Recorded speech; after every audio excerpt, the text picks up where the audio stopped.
Picture this, you're walking through the streets of ancient Rome in the year 67 AD, and you witness something that makes your blood run cold.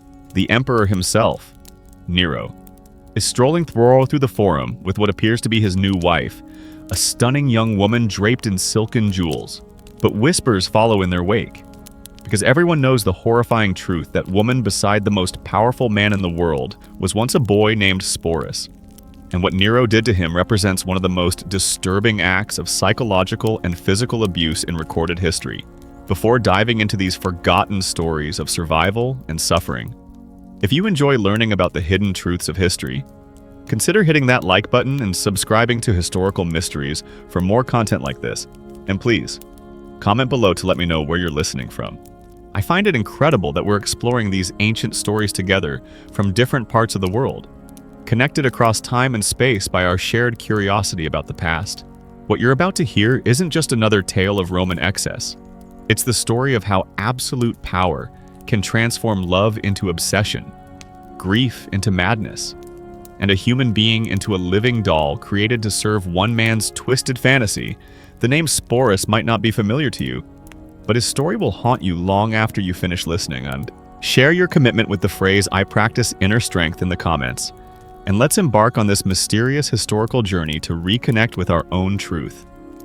Ready? Let's begin. Let's start with the man who would become the architect of this tragedy.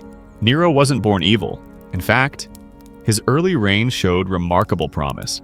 When he ascended to the throne at just 16 years old, many Romans believed they were witnessing the dawn of a golden age.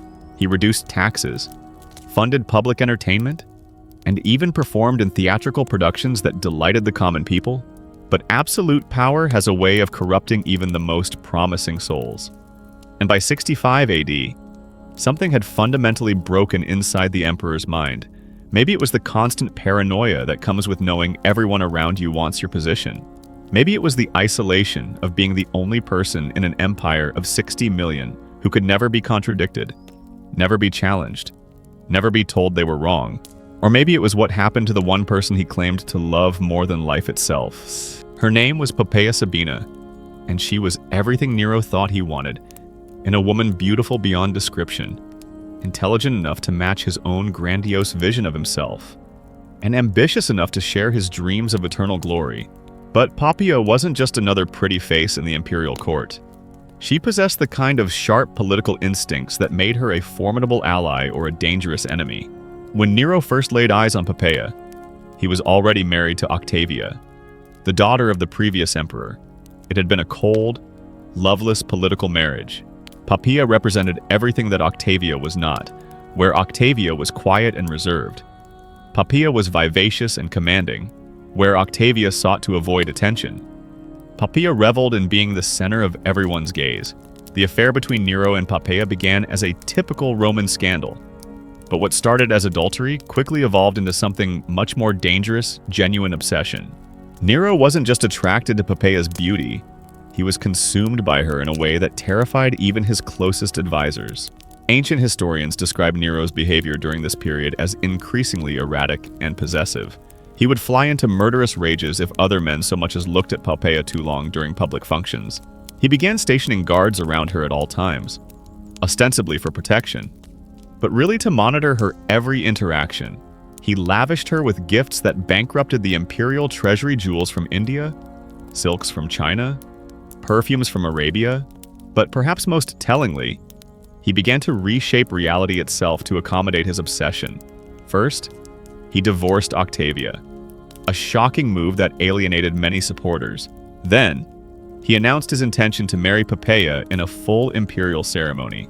The wedding was a spectacle of unprecedented luxury, with Nero sparing no expense to demonstrate his devotions. Even marriage couldn't satisfy Nero's need to possess Poppaea completely. He began to isolate her from family and friends, surrounding her with people who owed their positions entirely to his favor. He commissioned dozens of portraits and sculptures of her, not just for public display, but for his private chambers, so he could look upon her image even when they were apart. Ancient sources tell us that Nero would sometimes spend hours simply watching Poppaea as she went about her daily activities. This wasn't romantic devotion. It was the behavior of someone who had confused love with ownership, who saw another human being not as an independent person, but as a beautiful object that existed solely for his pleasure. Poppaea, for her part, seemed to understand the dangerous game she was playing. She was intelligent enough to recognize that her beauty and Nero's obsession gave her unprecedented power, but also shrewd enough to realize this power came with enormous risks.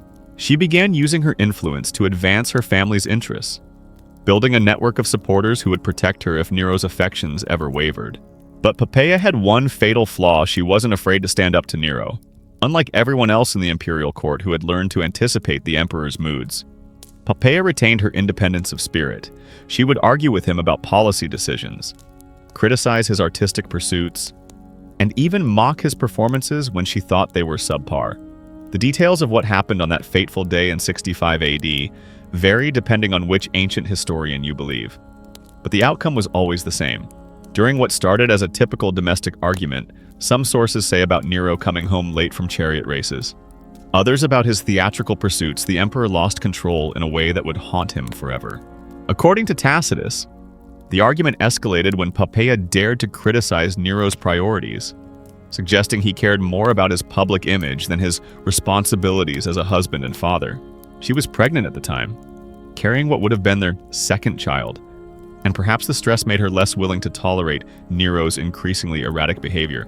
What happened next has been debated by historians for centuries, but the consensus is that Nero, in a fit of rage, either kicked or struck his pregnant wife with such brutal force that she suffered fatal internal injuries. Some sources suggest it was a single blow to her abdomen. Others describe a sustained attack that left her bleeding and unconscious on the marble floor. Imagine the moment when Nero realized what he had done. The man who commanded 30 legions, who could have anyone executed with a word, who was worshipped as a god in eastern provinces, had just destroyed the one thing he actually cared about.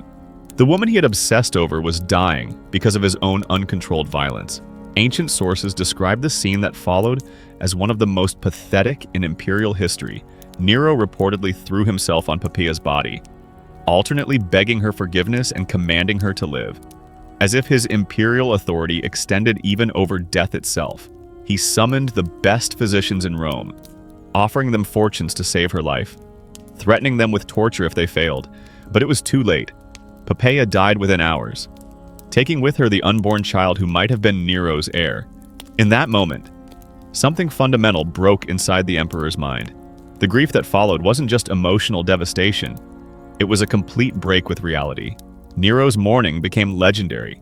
He refused to have Poppaea's body burned according to Roman custom, instead having it embalmed and placed in a tomb more elaborate than those of previous emperors. He declared her divine, established a cult in her honor, and spent days talking to her corpse as if she could still hear him. The imperial court now had to navigate an even more treacherous landscape. Courtiers were expected to participate in the fiction that Poppaea was somehow still alive, referring to her in present tense and leaving her favorite seat empty at banquets. Anyone who suggested the emperor should move on was immediately exiled. Or worse, it was during this period that Sporus first entered Nero's line of sight. Though the young man had no idea he was walking into a nightmare, Sporus was probably around 14 or 15. Born into slavery in the imperial household and freed as a child, he had been raised within the palace walls, receiving education that prepared him for administrative duties. This was actually a position of relative privilege. Freedmen in imperial service often enjoyed better conditions than freeborn citizens of lower classes. But this privilege came with complete dependence on imperial favor. Freedmen owed everything to their former master's generosity, creating absolute vulnerability. They could be elevated to great influence, but also discarded, punished, or killed on a whim, with no legal recourse. What made Sporus special in Nero's eyes wasn't his intelligence or skills, it was his face. Multiple ancient sources agree that the young man bore an uncanny resemblance to dead Poppaea, particularly around the eyes and delicate bone structure. In a world where Romans believed physical resemblance indicated deeper spiritual connection, this similarity would have seemed almost supernatural. The first time Nero saw Sporus after Poppaea's death, something clicked in the emperor's broken mind. Here was a chance to undo the irreversible, to bring back what he had destroyed. The resemblance was so striking that for a moment, Nero may have actually believed he was seeing Poppaea's spirit returned in a new form. Of course, there was one obvious problem: Sporus was male, but for a man who had convinced himself he was a god, who had spent months talking to a corpse, changing someone's gender seemed like a minor obstacle. What happened next represents one of the most calculated acts of cruelty in human history. Nero didn't just decide to force Sporus to dress as a woman, he decided to make the transformation permanent. The emperor summoned the best physicians in Rome and ordered them to perform surgery on the young man purely to make him appear more feminine. This wasn't just mutilation, it was systematic destruction of Sporus's identity as a human being. The procedure was dangerous, painful, and irreversible, often resulting in death from infection or blood loss. But even if Sporus survived, he would be forever changed physically, emotionally, and socially. He would never father children, never experience normal relationships, never even be considered fully male by Roman society. The surgery took place in the imperial palace, in quarters specifically prepared for the purpose. Ancient surgical procedures were primitive, relying on basic instruments and crude anesthetics. The process would have been excruciating, lasting hours. With significant risk of death, Sporus would have been held down by guards while physicians approached with their instruments, knowing his screams would fall on deaf ears. Once Sporus recovered, a process taking weeks or months, Nero announced something that shocked even jaded Roman aristocrats: he was going to marry the young man in a full imperial wedding ceremony. The preparations took months and consumed enormous resources. Sporus was given a new name, Sabina, after the dead empress, and moved to special quarters where he could be prepared for his new role. Imperial seamstresses created an entire wardrobe, designing gowns that would flatter his modified physique and hide remaining masculine characteristics. Master jewelers crafted ornaments specifically for him, many incorporating gems that had once belonged to Poppaea herself. These weren't just accessories, they were tangible links to the dead woman, physical reminders of the person Sporus was being forced to replace. Makeup artists taught him cosmetic techniques to feminize his features. They showed him how to use kohl to make his eyes appear larger, how to apply rouge for rosy cheeks, how to use powders to soften facial angles. These lessons weren't just about appearance. They were exercises in systematic erasure of his original identity. Hairdressers instructed him in elaborate styling techniques fashionable among aristocratic Roman women. His hair was cut, curled, and arranged in complex patterns, often incorporating expensive ornaments. The process could take hours daily, requiring multiple servants and heated metal tools. But perhaps most psychologically damaging were lessons in feminine behavior and deportment. Sporus was assigned tutors who taught him how to walk, sit, and gesture in appropriately ladylike ways. He learned how to hold his hands, position his feet, arrange his clothing when seated, and move through space, conveying grace rather than masculine strength. Voice coaches worked with him to modify his speech patterns, teaching him to speak in higher tones and adopt linguistic mannerisms associated with feminine discourse. This was perhaps the most challenging aspect, as vocal patterns are deeply ingrained and difficult to change consciously. Can you imagine the psychological torture of this transformation? Every day Sporus was forced to look in mirrors reflecting back a stranger wearing his face. Every lesson in feminine behavior reminded him that his identity was being systematically erased. Every piece of jewelry that had once adorned a dead woman was now a shackle binding him to a role he never chose.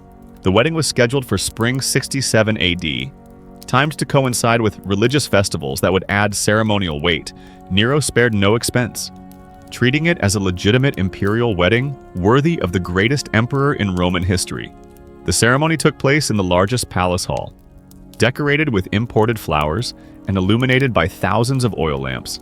Musicians played traditional wedding songs while servants offered finest wines and delicacies.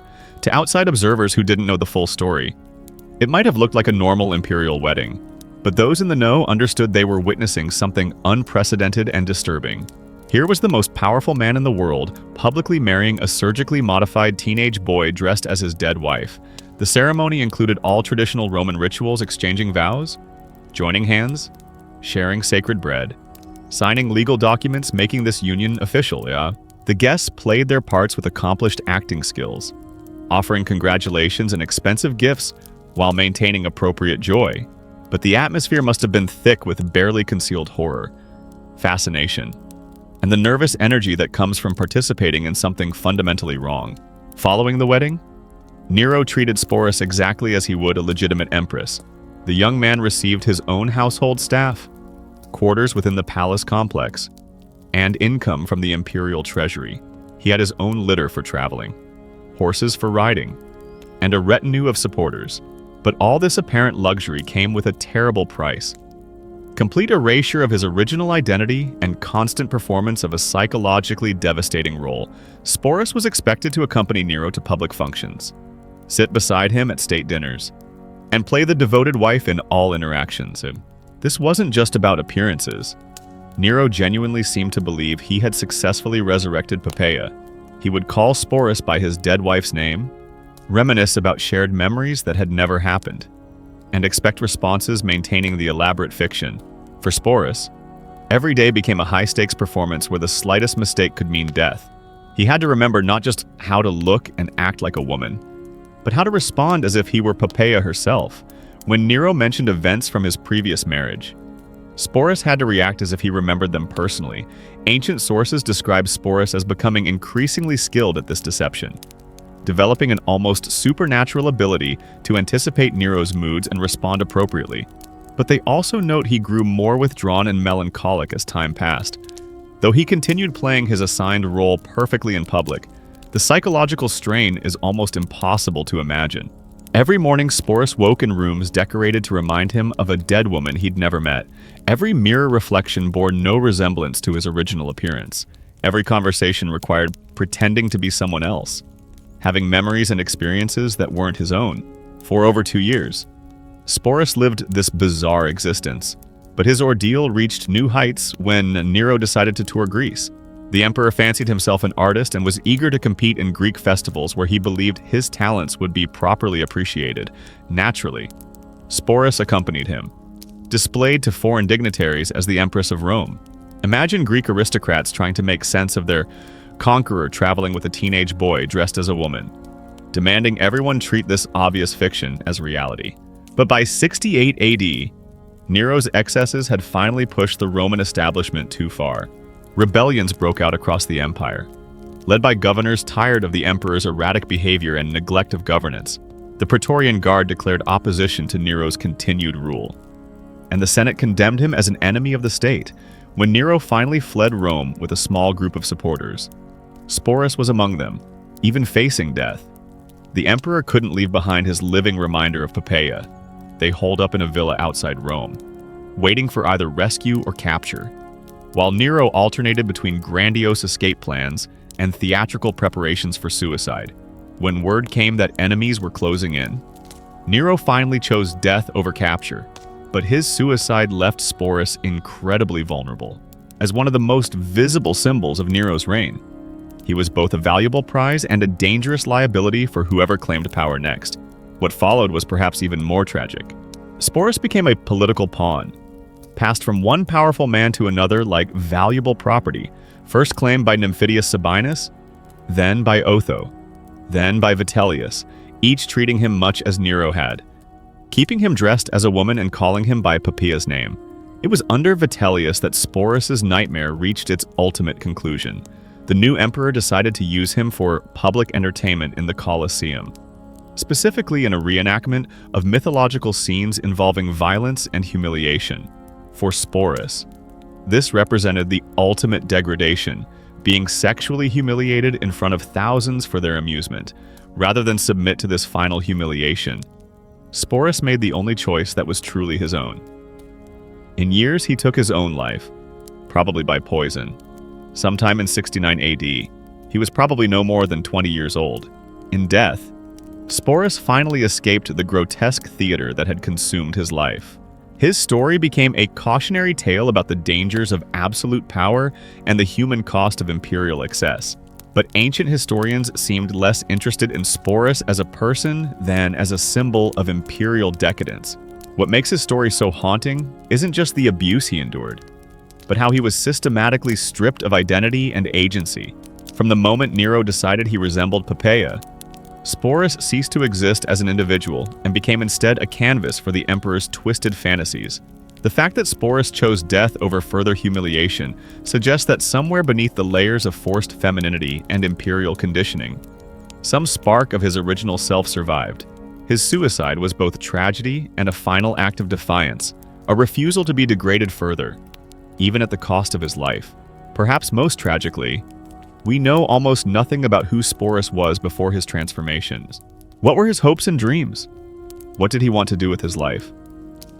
All of that was erased when he became Nero's living doll, replaced by a performance so complete that his original identity disappeared entirely. The boy who was forced to become an empress, who endured years of psychological and physical abuse, who finally chose death over further degradation. His story deserves to be remembered, not just as a curiosity from ancient Rome, but as a testament to both human cruelty and human resilience. In choosing his own death, Sporus reclaimed the one thing denied him throughout his adult life: the power to make his own choice about his fate. His story reminds us that behind every historical narrative of imperial grandeur, there are individual human stories of suffering and survival that deserve our attention and our compassion, even across the vast gulf of 1,000 years. Don't miss out on more captivating insights into the past. Be sure to subscribe to Historical Mysteries and join our community of history enthusiasts. You won't want to miss what we uncover next.